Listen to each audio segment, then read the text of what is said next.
Hello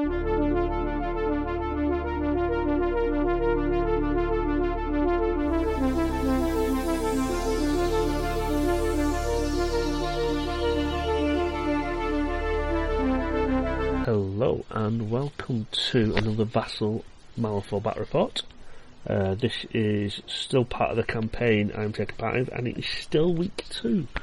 So I was against Bruce and his Neverborn, and we tried the Trickster strategy, which was Corpse Hunt, which was the Trickster as a marker was in the middle of the board, 4 corpse markers on the board to start with. You need to get within an inch of the Trickster and start dropping corpse markers that you've picked up along the way. Maximum 6 VP out of this, but obviously that wasn't going to happen, mainly because it would have provided a lot of kills, and also my entire crew was constructs, so I weren't dropping no corpse markers.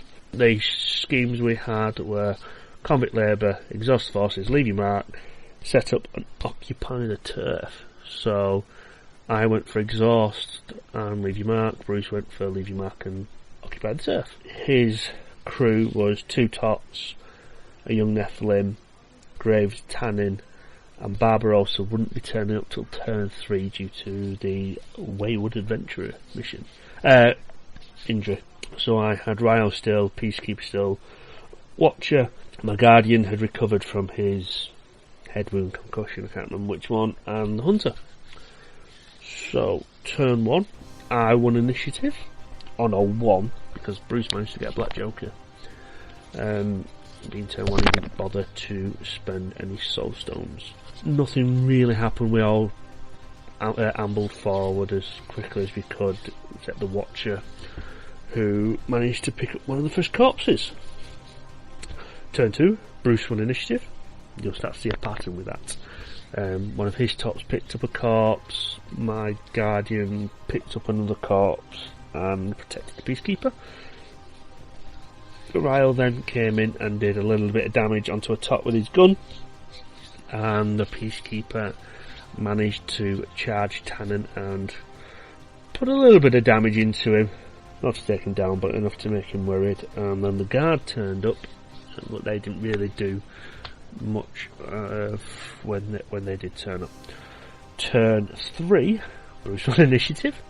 Barbarossa turned up and hightailed it up the board as fast as he could. Deploying the deployment meant he was obviously a couple of turns behind, so he did his best to get up there. Graves tried to slap the Peacekeeper, and all that did was piss him off, and Graves ended up putting him into the ground.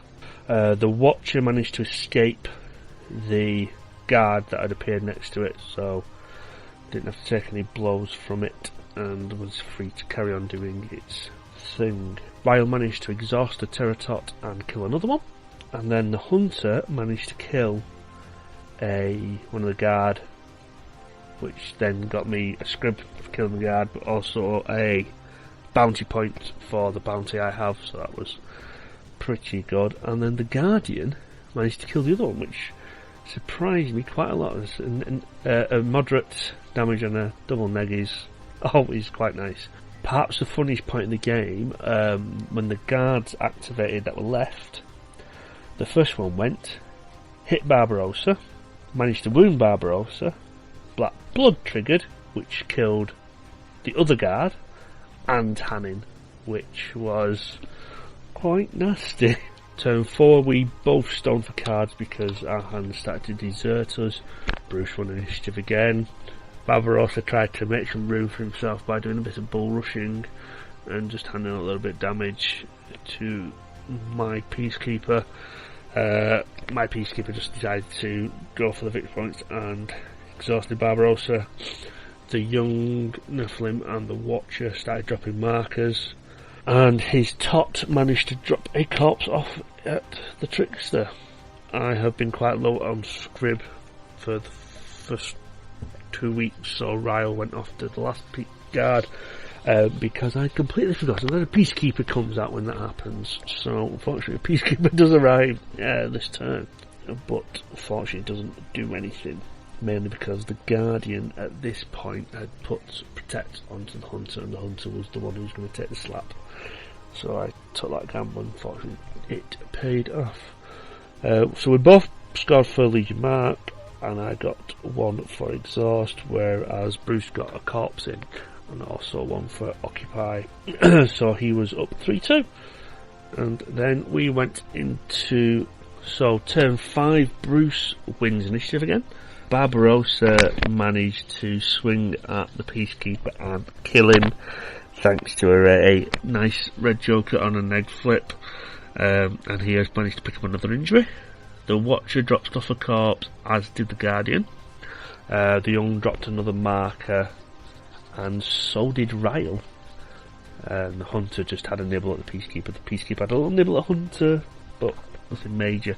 So in the end, the game ended there with a 6-4 win to myself, thanks in large the fact I managed to drop 2 corpses off this turn. So in all, I managed to get 9 scrib out of this game, a bounty point which was quite handy, and it managed to get me up to 4 construction points for the strongholds. I'm going with the scrapyard, but I'm not quite decided what I'm actually going to build yet. So because the Peacekeeper managed to pick up 2 injuries now, I've decided to have a bit of a cult. So I've scrapped the Peacekeeper, scrapped the Watcher who had picked up an injury as well. On top of the Watcher I bought earlier in week 2 from the scrib I already had. And in the end I've decided to pick up Samuel Hopkins, a Witchling Stalker, and Badge of Office. So that'll give me some more options, because we may have picked up Sonia, so yeah, apparently I'm going Guild. Well, I hope you're enjoying these still. As always, like, follow, subscribe and all that jazz, and I am sure you will hear from me in week 3. Bye bye all.